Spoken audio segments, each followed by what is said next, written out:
कैलाश की ओर जा रहे थे तो बीच में एक सह्याद्री पहाड़ आया, सुंदर रमणीय फल फूल से युक्त शांति प्रिय स्थान, सुंदर स्थान। तो भगवान शिव जी ने वहाँ विश्राम किया। इस पहाड़ पर विश्राम तो किया, लेकिन युद्ध से इतने थक गए थे, विश्राम करते करते शरीर में से इतना पसीना निकला, इतना पसीना निकला, 1 सहस्त्र धारा निकले, 1000 धारा, और वहां से नदी बहने लगी। कभी आपको वैसा प्रश्न होगा कि ऐसा हो सकता है विश्राम करे और अंग में से इतनी सहस्त्र धारा प्रकट हो सकती है? आप सभी को अनुभव। अभी आप कभी गहरी निंद्रा में सो गए तो आपका पूरा कपड़ा भी भीग जाता है, आपका बिस्तर भी भीग जाता है, इतना पसीना हो जाता है। बाद में आप जागते हैं, कह रहे क्या हो गया, सब कुछ इतना।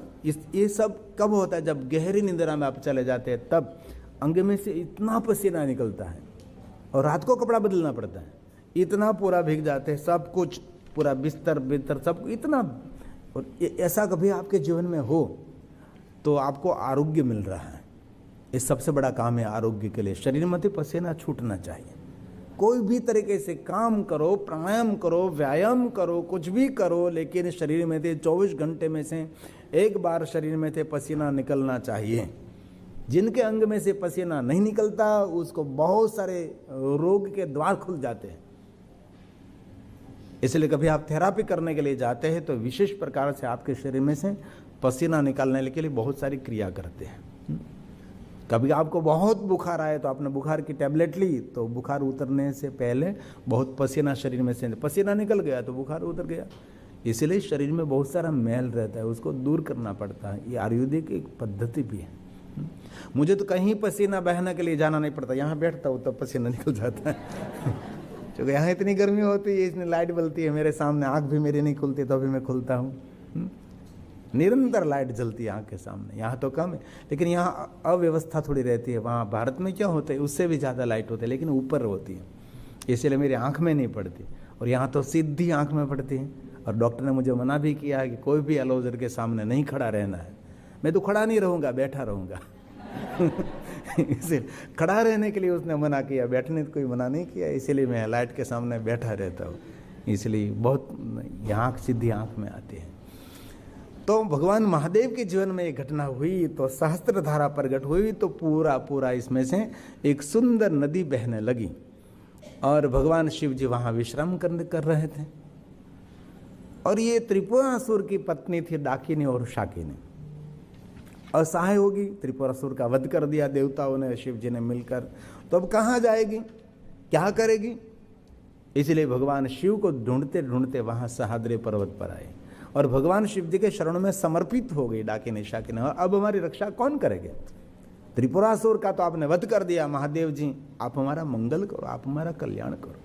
तब भगवान महादेव ने कहा, इस सह्याद्री पर्वत पर जो गहन वन है, इस वन के अंदर आप नित्य निवास करो। ये जो जंगल है, वन है, उनकी आप महारानी रहोगे और इस वन की रक्षा करो।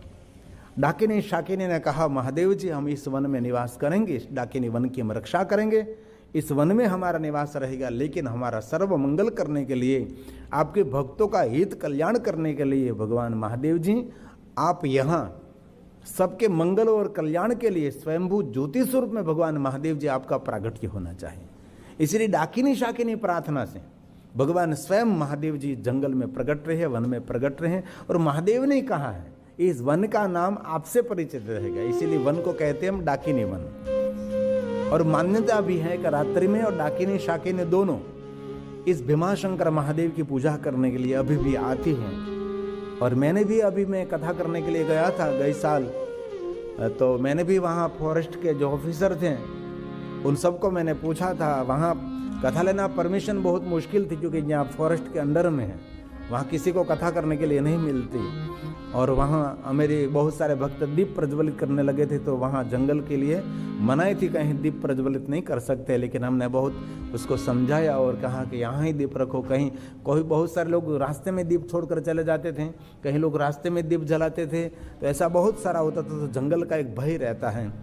तो हमने वहाँ कथा की, तो मैंने कहा फॉरेस्ट रेंजर, डीओफओ जैसी पोस्ट होती है उसके रेंजर की आदि आदि अलग अलग, तो मैंने बहुत धन्यता दी कि आपने सुरक्षित रखा है वन में कहीं भी आपने छेड़छाड़ नहीं की, लेकिन ये दोनों फॉरेस्टर ऑफिसरों ने कहा कि वन सुरक्षित हम नहीं रखते, ये वन की रक्षा डाकिनी शाकिनी करती है, जो भूतों की देवी है। इस पूरे वन की रक्षा डाकिनी शाकिनी करते हैं। मुझे बहुत खुशी हुई। तो एक कथा ये भी है भीमाशंकर महादेव की, और दूसरी कथा है पद्म पुराण की।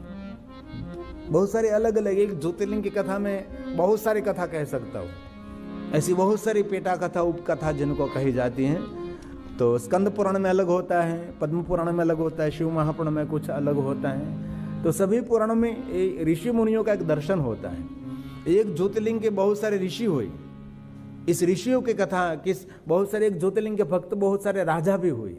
इस राजाओं ने ज्योतिर्लिंग का कैसे सेवन किया, यहाँ तो हमारी प्रथा परंपरा और प्रचलित नहीं है, लेकिन दक्षिण भारत में जहाँ ज्योतिर्लिंग, जहाँ लिंग स्थान है, वहाँ जितने राजाओं ने इस ज्योतिर्लिंग की उपासना की, जो अष्टलिंग हैं और जो पंचलिंग हैं, अग्निलिंग है, वायुलिंग, जललिंग, आकाशलिंग, अलग अलग जो लिंग स्वरूप हैं, जिन राजाओं ने इस शिवलिंग की आराधना की है, इस सभी राजाओं की प्रतिमा इस मंदिर में रखी जाती है। इस सभी राजाओं की प्रतिमा, सभी राजाओं की प्रतिमा अभी भी है। सभी राजाओं की पूजा भी होती है, सभी राजाओं का वस्त्र अर्पण होता है, ऐसी बहुत सारी प्रतिमा। तो एक बार मैंने वहाँ के पुरोहितों को पूछा कि ये सभी कौन हैं, तो कि जितने महादेव के भक्त यहाँ हुए, ये सभी महादेव के भक्तों की सभी प्रतिमा है और उन सबकी पूजा होती है। ऐसी बहुत सारी दक्षिण भारत में शिव परंपरा के लिए एक बहुत बहुत उज्ज्वल कथा रहती है। सबकी एक एक मान सम्मान एक रखते हैं। और दूसरी बात मुझे कहनी, लेकिन अभी ये सोशल मीडिया का भय रहता है, इसलिए आपके समक्ष में नहीं कह सकता। अंदर से तो हो रहा है मैं कहूँ, लेकिन नहीं मुझे कहना है था। वहाँ कुंभकर्ण रहता था, उसने पूरा इलाका अपने हाथ में रखा था। और वहाँ एक कर्कटी नाम के एक असुर राक्षसी थी। और राक्षस तो राक्षस होता है और राजा तो राजा होता है, किसी के साथ कुछ भी छेड़छाड़ कर सकता है। एक कुंभकर्ण के संपर्क में आए, वो उनके द्वारा एक पुत्र हुआ जिनका नाम भीमासुर था। और भीमासुर ने ब्रह्मा जी का बहुत बड़ा कठिन तप किया, और तप करके उसने अतुल बल प्राप्त किया। अतुल बल के माध्यम से चूंकि असुर था, बल और धन संपत्ति तो बहुत लोगों को मिली है, लेकिन कितने लोग हैं अपना बल जगत हित के लिए, लोक कल्याण के लिए समर्पित करें। ये दुनिया में धनपति बहुत हैं, लेकिन कितने धनपति हैं जो अपना धन मानव कल्याण के लिए समर्पित करे? ऐसे बहुत लोग मिलेंगे, बहुत कम मात्रा में, मतलब नहीं वत समझो। ऐसे बहुत सारे, यहाँ हमारे इंग्लैंड में भी बहुत सारे मंदिर है, भव्य हैं। किस मंदिर में निरंतर सत्संग हो रहा है? किस मंदिर में निरंतर कथा हो रही है? कोई मंदिर में नहीं। एक हमारा विश्व हिंदू मंदिर जो है, हमारे बापूजी जो चलाते हैं पूरा ट्रस्टी मंडल, इस मंदिर में निरंतर सत्संग चलता रहता है, निरंतर कार्य रहता है। कोई नहीं कोई यहाँ निरंतर सत्संग और कथा रहती, क्योंकि उससे ऊर्जा बढ़ती है, स्थान का बल बढ़ता है। और शिव महापुराण ग्रंथ में कहा, जहां महादेव की कथा कही जाती है, अश्वमेघ सहस्त्राण, वहां को एक साथ में 1000 अश्वमेध यज्ञ करें, और 1000 अश्वमेध यज्ञों का जो पुण्य जहां प्रकट होता है, ये पुण्य महादेव की कथा से रहता है। और ये स्थान पर तो निरंतर भगवान की कथा रहती है, इसलिए यहाँ प्रवेश करने मात्र से अंदर से इतनी शांति मिलती। क्यों मिलती? ये कथा स्थान है। कथास्थम महास्थानम परम धाम परम पदम। भगवान स्वयं शिव ने कहा कि जहां मेरी कथा है, ये कोई सामान्य स्थान नहीं, स्थानम महास्थानम परम धाम देने वाला ये स्थान है। तो ये भीमासुर को अतुल बल मिला, तो बहुत सारे सज्जनों को दुख दे रहा था, ऋषि मुनियों को पीड़ा दे रहा था, धर्म का द्वेषी था। ब्रह्मा ने उसको अतुल बल दिया, लेकिन उसको सद्बुद्धि भी देनी थी। मांगे नहीं तो अपन देनी चाहिए। जो अतुल बल तो दे दिया, लेकिन उसको जो बुद्धि उसकी दीक्षित होती तो बहुत कुछ कर सकता। बाद में तो शिवजी ने उसकी बुद्धि दीक्षित की। तो बहुत सारे शिव भक्तों को परेशान करता था, और इनमें प्रिय धर्म नाम का एक परम शिव भक्त था। वहां भगवान महादेव का पूजन बिल्व पत्रों से करता था, और बिल्व पत्र जब शिवजी को अर्पण कर रहा था, तब ओम नमः शिवाय मंत्र बोलकर बिल्व पत्र भगवान महादेव को अर्पण करता था।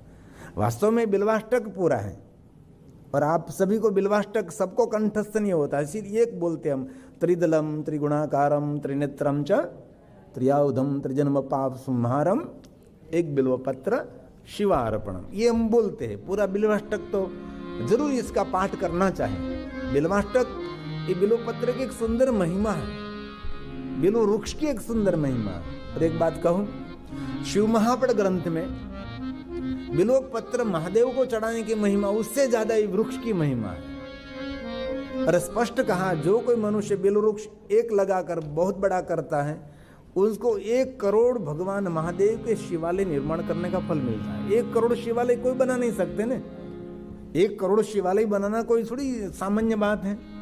तो एक बिल्व वृक्ष लगाने का, एक बिल्व वृक्ष बड़ा करता है, उसको 1 करोड़ शिवालय का पुण्य मिलता है। इसलिए हमारे सभी शिव भक्तों ने, ये जो आप आपने टेलीविजन में भी देखा, मैं तो मध्यस्थी हूँ, ये सभी जो बिल्व वृक्ष है हमारे महादेव के भक्तों ने लगाया, आप जैसे भाइयों बहनों ने लगाया। हमारे वहां को यात्रा करने के लिए आते हैं, रहने के लिए, अपने हाथ से बिल्व वृक्ष लगाते हैं। हम निरंतर वृक्ष की संख्या बढ़ा रहे हैं। और वहां पत्थर वाली जमीन थी, ये फलद्रुप जमीन नहीं है, चूंकि आज से 15 साल पहले मैंने लिया, तो जमीन लेने के लिए मेरे पास कोई व्यवस्था नहीं थी, तो मैंने ऐसी जमीन ली जहां घास भी नहीं उगता था। घास भी उगना बहुत कठिन मुश्किल था। और गांव वालों ने मुझे कहा कि महाराष्ट्रिया आपकी बुद्धि कहाँ गई? मैं कि तुम मेरे पास है कहीं नहीं गई, इसमें घास नहीं उग रहा है, तो आप ऐसे वृक्ष लगाए कैसे लगाएंगे? मैंने कहा आप देखते रहिए। और पूरा गांव देखता रहा, और जिस जमीन में कुछ घास नहीं उग रहा था, वहां हमने पूरा बिलोश का जंगल बना दिया। पुरुषार्थ से क्या नहीं हो सकता? आपकी लगन होनी चाहिए, आपका पुरुषार्थ, आपकी मेहनत होनी चाहिए, आपका लक्ष्य होना चाहिए, तो बहुत कुछ कर सकते हैं आप। ऐसा कोई क्षेत्र नहीं है जिनमें आप आगे नहीं जा सकते। तो हमने पूरा जंगल बनाया। बहुत सारे विडंबना आती रहते, अवरोध विरोध आता रहता है, बहुत सारी पवन, बहुत कुछ होता रहता है, लेकिन ये चलता रहता है। और वहाँ 33 से ज्यादा हमारे भाई बहन वहाँ काम करते रहते हैं, और इतनी बड़ी गौशाला है, और इस सभी के निभाव के लिए बस ये कथा है। हमारे कथा के माध्यम से 35 व्यक्ति का पगार, इस परिवार को भोजन, बीमार पड़े रहना, उसके लिए छोटे मोटे प्रश्न जो मेरे साथ ही रहते हैं। मैं जो भोजन करता हूँ वही वो लोग भोजन करते हैं। ये सरोज भाई उस क्षेत्र से पूरी साक्षी हैं, और ये लोग भोजन करते वही मैं ही करता हूँ, अलग कुछ नहीं, हम लोग साथ में रहते सभी। तो निरंतर ये काम चलता रहता है, निरंतर चलता रहता है, और खर्च तो रहता ही है। तो ये सब कथा में से चलता है। इसलिए कोई हम धन संग्रह नहीं करते। कोई जो बोलता है तो बहुत बुरी बात है उनके लिए। कोई भी वक्ता, कोई भी साधु संत महापुरुष निरंतर कुछ न कुछ कार्य करते हैं। पूज्य भाष्यरी को मुझे मिलना हुआ था, तो मैंने देखा इतने बड़ी पाठशाला, 5000 ब्राह्मणों के विप्र कुमार वहां पढ़ते हैं, 5000, और अच्छे शिक्षक देते हैं, वहाँ से संस्कार संपन्न व्यक्ति को, समाज को देते हैं, और बहुत सारे कर्मकांड एकदम सही ढंग से कर्मकांड कर सके, जैसे सही परंपरा में यज्ञ कर सके, इतने वक्ता भाषण इतना बड़ा काम कर रहे हैं। उसका लक्ष्य क्या है? अभी 5000 बच्चे हैं विप्र कुमार, उसको 10,000 तक पहुंचना है। ये 24 घंटे खर्च शुरू रहता है। तो उसके लिए बहुत सारे वक्ता, सभी वक्ता कोई ना कोई साधु संत करते ही रहते हैं, और कथा करना छोटी, घर परिवार व्यवहार सब कुछ छोड़कर बाहर रहना पड़ता है, और घर घर में रहना पड़ता है। तो ये कोई छोटी बात नहीं, बहुत मुश्किल है। तो जरूर आप कभी आ सकते हैं। तो ये प्रिय धर्म महादेव का परम भक्त था, मंत्र नहीं बोलता था, सिर्फ ओम नमः शिवाय बोलकर बिल्वपत्र महादेव को अर्पण करता रहता था, नित्य अर्पण करता रहता था। और उसने देख लिया भीमासुर ने, और ये भक्तों का तो विरोधी था, सज्जनों का द्वेषी था, और बहुत लोग दुनिया में जो अच्छा कार्य करने के लिए जाते हैं उनके लिए कोई न कोई रुकावट डालने वाले लोग रहते हैं। तो भीमासुर वहां पहुंच गया, और ये जो प्रिय धर्म है उनको मारने के लिए तैयार हो गया। हाथ में खड़ग था, राक्षस तलवार नहीं रखते थे, खड़ग रखते थे, क्योंकि तलवार में तो माता भवानी अम्बा रहती है ना, साक्षात जगदम्बा भवानी रहती है। इसीलिए ज्यादातर देखो तो असुर तलवार नहीं रखते थे, असुर लोग खड़ग रखते थे, खड़ग राक्षसी शस्त्र होता है। हमारे देवताओं के पास तलवार, त्रिशूल, देवताओं के पास गदा रहती है, बाण रहता है, लेकिन ये लोगों के पास जो शस्त्र